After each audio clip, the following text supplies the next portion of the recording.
বন্ধুরা, খুবই বিশ্বাসের সাথে বলতে পারি যে আজ পর্যন্ত আপনারা এই রকম মিষ্টি কোনোদিনও বানিয়ে খাননি।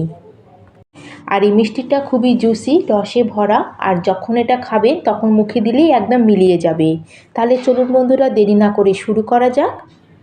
আর এই মিষ্টিটা বানানোর জন্য সবার প্রথমে এখানে আমরা একটা চিনির শিরা তৈরি করে নেব। তার জন্য গ্যাসে একটা বাটির মধ্যে আমি অ্যাড করে দিলাম 1 কাপ চিনি। আর যেই কাপ মেপে এখানে আমি 1 কাপ চিনি নিয়েছিলাম, সেই কাপ মেপে এখানে আমি 1 কাপ জল অ্যাড করে দিলাম। আর চিনিটাকে এখন আমাদের এখানে খুব ভালো করে জলের মধ্যে মেল্ট করে নিতে হবে। আর এখন গ্যাসের ফ্লেমটাকে লোতে করে দিয়ে আমি এখানে চিনিটা ভালোমতো মেল্ট হওয়ার জন্য ছেড়ে দেবো। আর ততক্ষণ ওদিকে আমরা একটা প্রিপারেশান করে নেবো। তার জন্য এখানে একটা আমি বড় জায়গা নিয়েছি, আর তার মধ্যে আমি দিয়ে দিলাম 2 চামচ ঘি।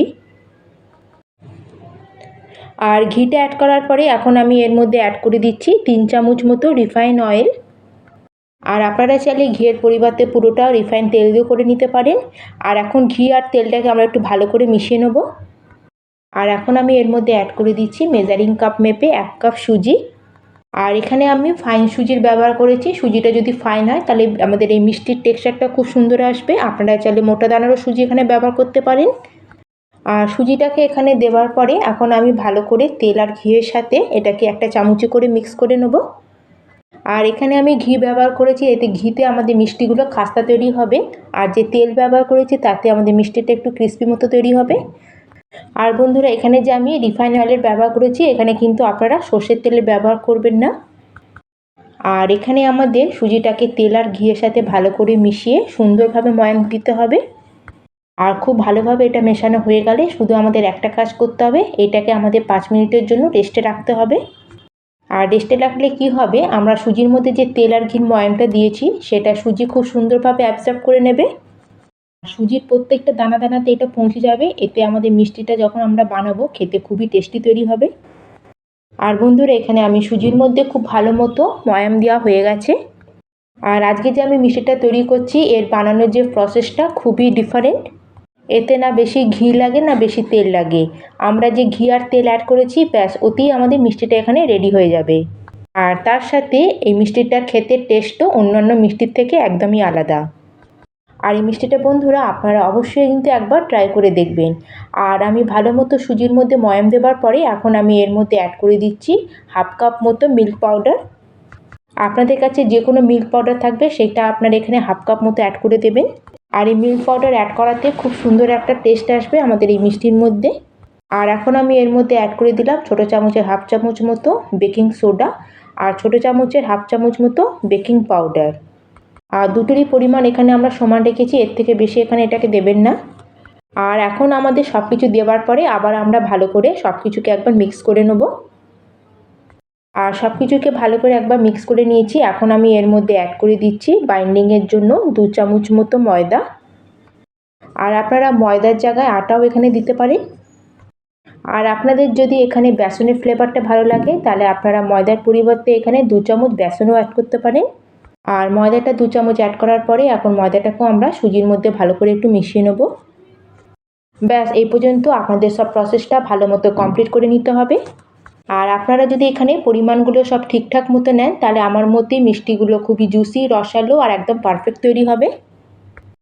আর এখন আমি এর মধ্যে অ্যাড করে দেবো দুধ। যে কাপ মেপে আমি সুজি নিয়েছিলাম 1 কাপ, সেই কাপেরই এখানে আমি 1/2 কাপ দুধ নিয়েছি। আর এটা রুম টেম্পারেচারের দুধ, আপনারা একদমই এখানে গরম দুধ বা ঠান্ডা দুধ ব্যবহার করবেন না। আর যখন আপনারা মিল্ক পাউডার আর এই দুধ দিয়ে যখন এই মিষ্টিটা তৈরি করবেন তখন দেখবেন এই মিষ্টিটা বাজারের কেনা মিষ্টির থেকেও খেতে অনেক গুণ বেশি ভালো হবে। আর এখন এখানে আমি অল্প অল্প দুধ মিশিয়ে এখানে একটা সুজির ডো বানিয়ে নেব। আর এখানে আমাদের ডোটাকে একটু নরম করেই মাখতে হবে, কারণ এখানে যে সুজি দেওয়া আছে আমরা যত এটা মাখতে থাকবো দেখবেন সুজিটা এখানে দুধটা ধীরে ধীরে অ্যাবজর্ব করে নেবে আর সুজির ডোটা একটু শক্ত মতো হয়ে যাবে। সেই জন্য এখানে সুজির ডোটাকে একটু আমাদের নরম করেই মাখতে হবে। আর এখানে দেখুন বন্ধুরা, আমার সুন্দর একটা ডো এখানে রেডি হয়ে গেছে। আর এখানে আমার পুরো 1/2 কাপ দুধটাই লেগে গেছে এই ডোটা রেডি করতে। আর আমাদের এখানে ডোটা দেখুন একদম দানাদার মতো টেক্সচার এসছে। আর এখন আমাদের কী করতে হবে, এই ডো থেকে ছোট ছোট লেবুর সাইজে বলস বানিয়ে নিতে হবে। এখানে আপনারা কিন্তু বেশি মোটা বা বেশি বড় করে বলসগুলো বানাবেন না।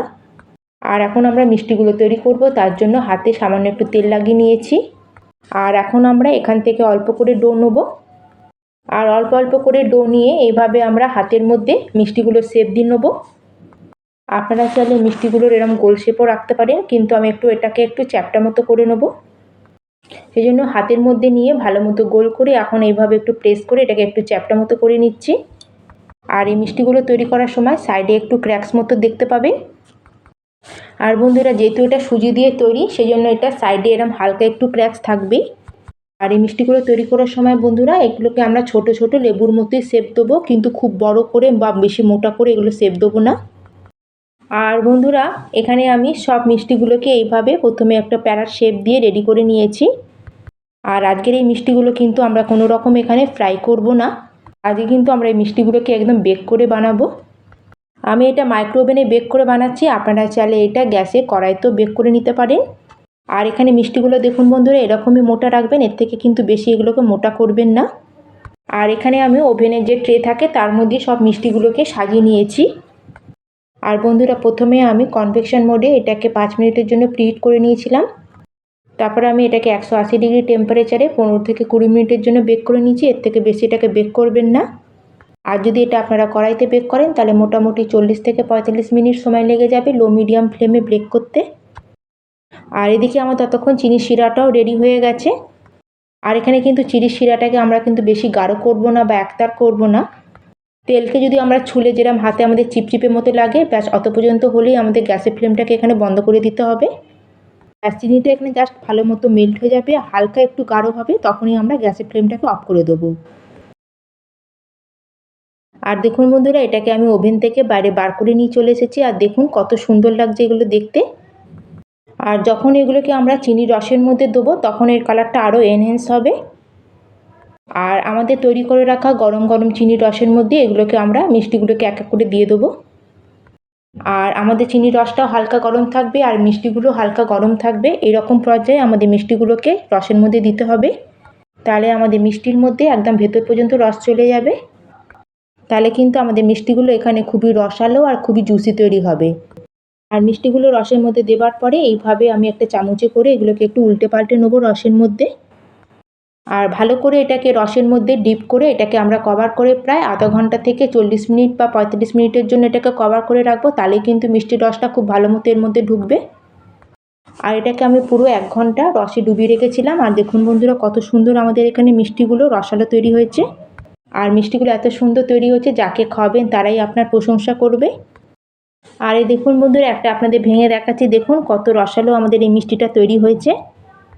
তাহলে বন্ধুরা, আজকের আমার এই মিষ্টি রেসিপি আপনাদের কেমন লাগলো অবশ্যই কিন্তু আমাকে কমেন্ট করে জানাবেন। ভালো লাগলে লাইক করবেন, শেয়ার করবেন, আর চ্যানেলে যদি নতুন থাকেন প্লিজ চ্যানেলটিকে সাবস্ক্রাইব করে দেবেন। তাহলে বন্ধুরা, আপনারা অবশ্যই কিন্তু এই মিষ্টিটা একবার বাড়িতে ট্রাই করে দেখবেন, আশা করি আপনাদের খুবই ভালো লাগবে। তাহলে আজকের মতো আমি এখানেই শেষ করলাম, আবার চলে আসবো অন্য একটি নতুন রেসিপি নিয়ে। ধন্যবাদ।